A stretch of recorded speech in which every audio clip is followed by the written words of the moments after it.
அதாவது இந்த வெஸ்டேஜ் பிசினஸ்ல நம்ம சக்சஸ் பண்ண முடியாம ஆஹ் இருக்கிறதுக்கு 3 காரணம். தயக்கம், நடுக்கம், மயக்கம்.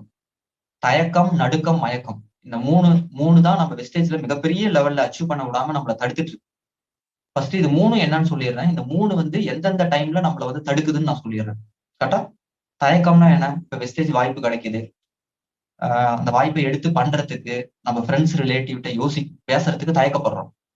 நடுக்கம், நம்ம ஆரம்பிக்கிறோம், போல்டா பேச மாட்டேங்கிறோம், கான்பிடென்டோட பேச மாட்டேங்கிறோம். யாராவது ஏதாவது ஆப்போசிட்ல கொஸ்டின் கேட்டாங்கன்னா, இதெல்லாம் பண்ணாத அப்படின்னு சொன்னாவோ அவங்கள எதிர்த்து அவங்கள்ட்ட போல்டா பேசுறதுக்கு ஒரு பயப்படுறோம், நடுக்கிறோம்.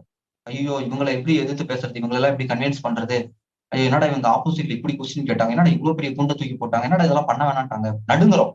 எதிர்த்து பேசி அதை 2ல ஒரு கை பார்த்துட்டு நான் பண்ணிதான் தீர்வேன், நான் அதுல சக்சஸ் பண்ணி காமிக்கிறேன். நடுக்கமே இல்லாம பயப்படாம நம்ம எடுத்த முடிவு சரிங்கிற அளவுக்கு கான்பிடண்டா பண்ணணும். இன்னொன்னு மயக்கம். ஒரு லெவல் வந்ததுக்கு அப்புறம் அப்ளைனை மதிக்கிறது இல்ல, அப்படி ஒரு போதை மயக்கம். நல்ல ஒரு ஒரு ஒரு சின்னதா ஒரு கொஞ்சம் மேல ஒரு பிசினஸ் கொஞ்சம் கத்துக்கிட்டோம்னா எல்லாமே என்னால முடியும் அப்படின்னு ஒரு அளவுக்கு ஒரு நம்பிக்கை வந்துருச்சுனாவே அதுக்கப்புறம் அப்ளைன் இது பண்றது இல்ல. புரியுதா? இது 3மே ஒரு சிலருக்கு யார் யாருக்கு எப்பப்ப வருதுன்னு தெரியுதா? உள்ள வரவங்களுக்கு தயக்கம் இருக்கு, எடுக்கலாமா வேணாமா, எடுக்காம நிறைய பேர் போயிடுறாங்க தயங்கிக்கிட்டு. உள்ள வந்தவங்களுக்கு நடுக்கம் இருக்கு, பண்றதுக்கு யோசிச்சுக்கிட்டே இருக்கிறாங்க.